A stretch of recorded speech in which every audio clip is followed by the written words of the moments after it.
Mais que um plano, uma tranquilidade. Começa agora o Folha no Ar, primeira edição.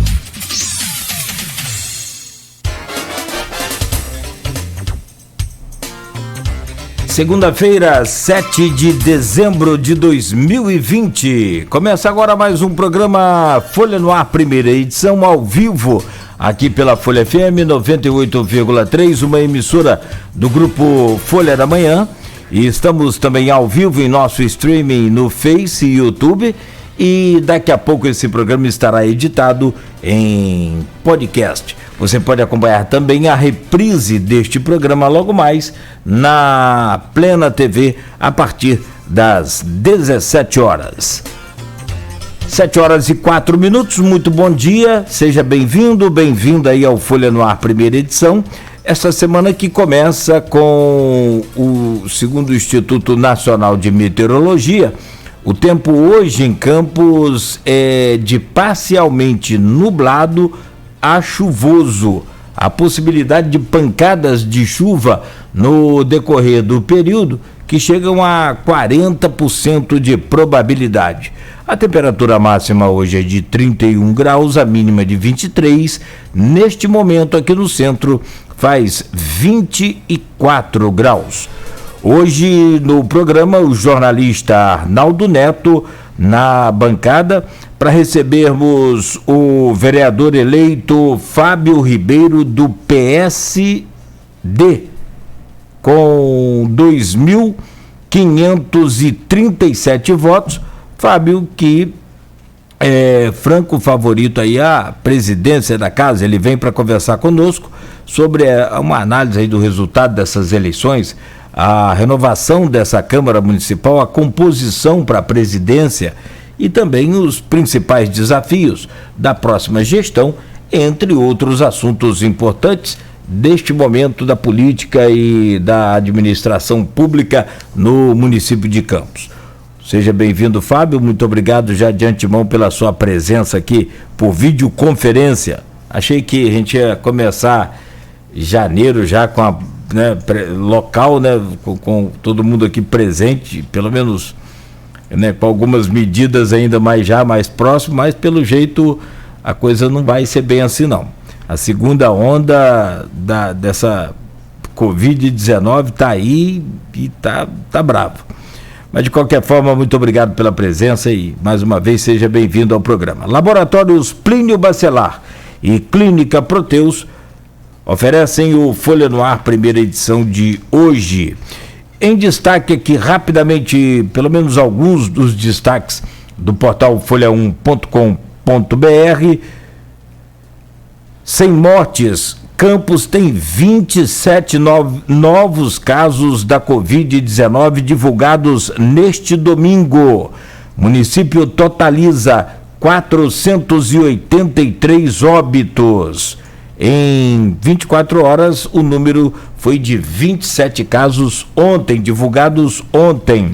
Neste início de semana, tem aquela compilação de dados, aquelas informações que são, né, juntadas aí para poder, né, de todos os locais, para poder divulgar melhor. Até quarta-feira deve ter o número e a gente atualiza também esses dados.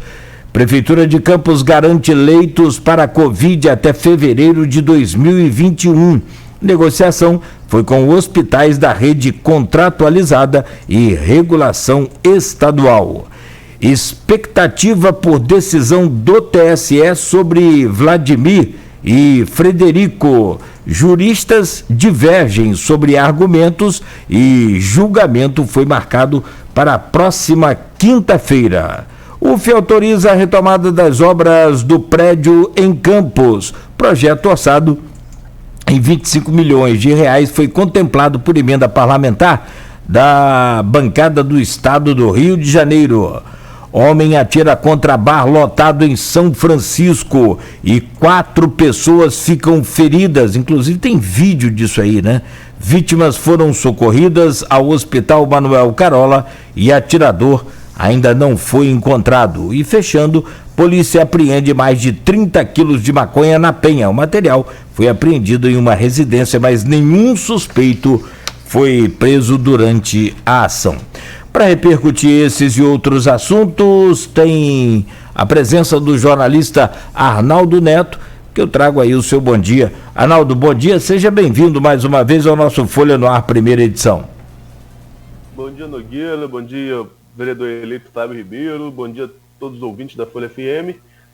Bem, vamos começar falando aí sobre a notícia da semana, né? Eu acho que é a expectativa do noticiário da semana, que é a questão do julgamento no Tribunal Superior Eleitoral com relação à validação da eleição de Campos, resumindo todo o contexto, né? Vladimir Garotinho foi o candidato mais votado, né? Foi o candidato a vereador, o prefeito mais votado da cidade, é considerado o prefeito eleito, mas sua eleição está sob júdice e precisa agora passar pelo aval do Tribunal Superior Eleitoral por uma questão meramente burocrática, mas que faz parte das regras do jogo, né, que é a questão da descompatibilização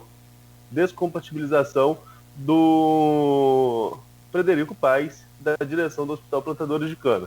A gente vai aguardar aí a decisão da Justiça. Como você disse aí sobre a matéria, há divergências de opiniões aqui na planície entre juristas, alguns preferiram não emitir opiniões, né? Então você tem divergência. A gente acha que terá decisão favorável ao Frederico e consequentemente ao Vladimir. Outros já divergem, acham que não. Nós conversamos com o Vladimir aqui na semana passada e ele lembrou de uma jurisprudência recente, deste pleito ainda, de um cargo de diretor técnico de uma unidade hospitalar, em que foi, na mesma questão de prazo de descompatibilização, e houve ali uma certa decisão que foi favorável a essa, mas monocrática, que foi favorável a essa chapa, e que isso poderia refletir também no julgamento da chapa Vladimir Frederico, né? Mas aí estávamos conversando aqui em off, vamos conversar no ar depois com o Fábio Ribeiro. Eu vejo que é aquela questão, a decisão monocrática, né, uma cabeça só pensando, isso vai ao plenário do Tribunal Superior Eleitoral, e aí a gente tem que ver qual vai ser a decisão de todos os juízes, e a gente não tem como prever, né? Por exemplo, o Supremo Tribunal Federal estava julgando a possibilidade, outra corte, né, o Supremo Tribunal Federal, mas estava julgando a possibilidade de reeleição na Câmara dos Deputados e também no Senado, no Congresso Nacional. Até sábado dava-se como certo que isso seria aprovado, que o Supremo Tribunal Federal ia aprovar a questão da reeleição na Câmara e no Senado, né? Ontem à noite, já era por volta de 11h30, meia-noite mais ou menos, saiu a decisão final, subiram, porque a votação foi eletrônica, então os votos vão subindo gradativamente, saiu a decisão final em que a corte entendeu que não, a maioria da corte entendeu que não, né? Então surpreendeu, o povo que já estava aí xingando o Supremo Tribunal Federal já tem que correr para pagar seus postos, porque o povo tem que normalmente um voto do Supremo já está xingando os 11 ministros, né? São opiniões divergentes, né? Por isso são 11, por isso tem que ter um desempate, tem um número ímpar de votantes, porque são opiniões divergentes sobre o mesmo texto. Assim, no meu ponto de vista, o texto era claro, não era permitida a reeleição, mas tem juristas, eles estudaram para aquilo, eu não, né? Enfim, tem ali gente que divergiu, que achou que poderia sim ter a reeleição. Então, essa cabeça de juiz não dá pra gente tentar antecipar, quanto mais cabeça de vários juízes numa corte, né? Vários julgadores. Então, tem essa questão que vai acontecer na quinta-feira. É importante para Campos que isso aconteça na quinta-feira, porque a diplomação tem que acontecer até o dia 18. Então, nós já vamos ter um parâmetro se essa eleição foi válida ou não. Acredito que tem toda uma questão por trás que vai pesar na decisão do plenário, mas enfim, eu queria aguardar até quinta-feira para falar mais sobre isso e ouvir também a opinião de Fábio, ouvir a opinião das outras pessoas que passaram por aqui até esse julgamento na quinta pela manhã. Falar rapidamente... Só te colocar uma questão aí para você analisar também, por favor. O caso citado aí pelo Fábio, pelo próprio Vladimir, a gente conversava agora há pouco aqui internamente sobre essa jurisprudência gerada por uma cidade de São Paulo, inclusive por um técnico também da área de saúde. A coisa é bem semelhante ao caso aí do vice-prefeito do Vladimir, né, o doutor Frederico. Foi um voto monocrático do ministro Tarcísio. E o caso da chapa do Vladimir com o doutor Frederico será em plenário. Isso é diferente, é muito diferente, né, Arnaldo? Sim, foi o que eu falava, né, do Supremo Tribunal Federal, que até sábado parecia uma coisa, né, porque vão subindo os votos de 1 a 1, né, e depois vem o voto da corte, que é diferente, é a mesma coisa. Cada julgador pode ter um entendimento, vale a maioria. Por isso que não dá para apostar muito em. Bem, eu acho que não dá para apostar muito aí, não. Você pode pegar, como eu falei, uma jurisprudência e pegar como exemplo. Agora, dizer que vai ser isso que vai acontecer, eu vejo como arriscado. É melhor ter um pouco de cautela, até porque quem é da área, a gente ouviu aqui, que está na edição de sábado da Folha da Manhã, diverge, tem divergências. E tem gente que preferiu, melhor não falar nada não, vou esperar aqui o julgamento, depois posso dar opinião, mas agora não.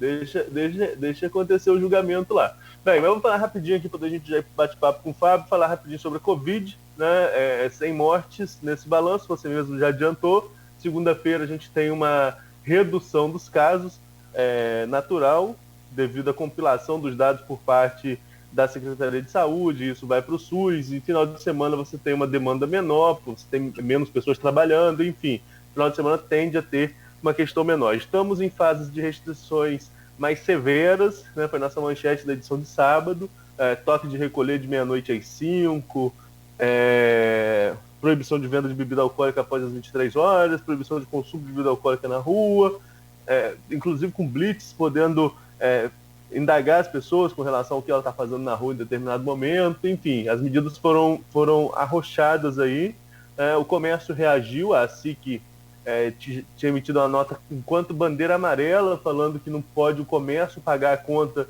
por uma coisa que o comércio vem cumprindo todas as medidas de restrição e durante a eleição isso não foi respeitado, o comércio argumentou isso, mas o que a gente tem visto, e o que é mais preocupante, no sábado nós tínhamos uma taxa de ocupação superior a 80% de leito de UTI, tanto na rede pública quanto na rede privada. Então isso é o fato mais preocupante.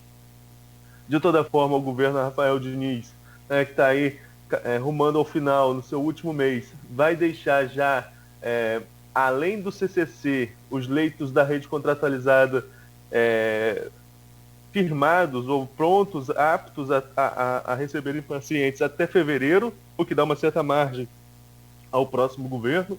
Tem 2 meses ali já com esses leitos em funcionamento, né, regulamentados junto ao Estado, então isso dá uma certa margem, mas a situação no todo ela é bem perigosa. Bem perigosa que eu falo para a população, então vale aquela máxima de sempre, só sair se precisar, usar máscara, enfim, vale aquilo de sempre, e para todo mundo ter bastante atenção com isso. Agora, só para concluir, tem essa imagem aí. A gente trouxe uma matéria sobre a redução da violência na área do 8º BPM. Inclusive, o comandante recebeu a medalha Tiradentes do deputado Rodrigo Bacelar na última semana, como reconhecimento aí do trabalho da PM. Mas parece que, em contraponto a isso, a gente teve um homicídio no sábado e teve também uma questão na sexta-noite, melhor dizendo, e teve também essa imagem aí que está circulando direto, foi em Gargaú, em São Francisco de Itabapoana, né? Nós tivemos esse cara que desce do carro e atira em um bar cheio e acaba ferindo 4 pessoas. Vi em redes sociais, vi um monte de coisa aí falando sobre motivação passional, e era um jovem, enfim, mas cabe o posicionamento oficial à polícia, não cabe a gente especular nada aqui enquanto imprensa. Se a polícia tomar um posicionamento oficial e realmente divulgar que foi passional, que foi fulano, ciclano, a gente claro que torna isso público, né? Ele é considerado foragido, e hoje em Gargaú, acabei de ver o Notícia, o site de lá, do Paulo Noel Berto, do Vinícius Berto, né, pessoal que tem até emissora de rádio lá também, eles colocam que teve um outro homicídio hoje, um outro homicídio na área de Gargaú, nas regiões ali, nas imediações ali desse bar, né? Então não sei ainda se há algum tipo de ligação ou não estou especulando nada aqui, não temos essa informação, só que em Gargaú, né, um lugar considerado tranquilo, né, há uma ligação muito forte de Atafona com Gargaú, sou de Atafona, Conta-se até, Nogueira, que quando da votação da emancipação de São João da Barra e São Francisco da Papuana, Gargaú não votou. Gargaú foi onde teve o menor índice de votos para a separação dos municípios. E há uma ligação muito forte devido à festa da Penha. É uma devoção muito forte em Gargaú. Então, assim, a gente tem um vínculo muito próximo com o Gargaú e é um local muito tranquilo e acaba agora, esses casos de violência chamando a atenção. É complicado, hein? 7h19. Bom, vamos ao intervalo então, Arnaldo. E sobre a Covid-19, também o termo é esse, preocupado. Pelo menos o que eu estou sentindo no momento, há uma espécie de um descontrole. As imagens que nós temos aí de superlotação nas praias, no sábado pela manhã, houve a liberação de mais uma parcela do auxílio emergencial aí do governo federal e pode-se tirar o chapéu para o governo federal, como que ele consegue aglomerar, né, desta forma. E a coisa vem aí remanescendo, porque estamos a uma semana, né, só do término da eleição. Então, a preocupação agora com o final de ano, com a questão dos números aí muito grandes em todo o país, na América do Norte, como a gente sabe também, e na própria França, na própria Europa, onde se comenta, igual o doutor Nélio falava aqui, sobre a terceira onda. São 7h20. Sim, pois não, Arnaldo? Se me permite, só um adendo nessa questão, né? Você falou sobre o governo federal. O governo federal tem um poder incrível, inclusive, de negar a realidade, mas aí é um outro debate. Mas chama atenção também nesta semana, é bom a gente destacar aqui pelo menos um ponto positivo, né? Embora para alguns aqui sejam negativos, é incrível isso, mas a Rússia começou a vacinar na última semana, nessa corrida aí de quem tem a vacina primeiro, né? E nesta semana a Grã-Bretanha começa também, o Reino Unido começa a utilizar a sua vacina contra a Covid. São passos de esperança e que a gente não sabe quando que essa esperança chegará ao Brasil. Tomara, já está por aí, só depende agora de colocar para funcionar. 7h21 em Campos, a gente faz um breve intervalo e voltaremos com o vereador eleito Fábio Ribeiro, ao vivo conosco aqui no Folha no Ar, primeira edição. Oferecimento dos laboratórios Plínio Bacelar e Clínica Proteus. A Proteus